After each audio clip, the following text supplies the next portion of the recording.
17 dekabr 2025-ci il. Saat 4:27-dən hal-hazırda saat 08:13-dür. Dövlət Gömrük Xidmətinin Biləsuvar rayon keçid məntəqəsində vətəndaşların Naxçıvan xəttindən gələn vətəndaşların keçidinə süni şəkildə maneə yaradılır. Səbəbi bilinmir. Heç bir gömrük məmuru çıxıb vətəndaşların qarşısına açıqlama vermək istəmir, vermir. Vətəndaşlar soyuq havada, şaxtalı havada saatlarla gözləmə məcburiyyətinə qalır.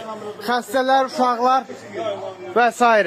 Bununla bağlı tədbir görülməsiz aidiyyəti qurumlar üzrə işıqlandırılmasını tələb edirik.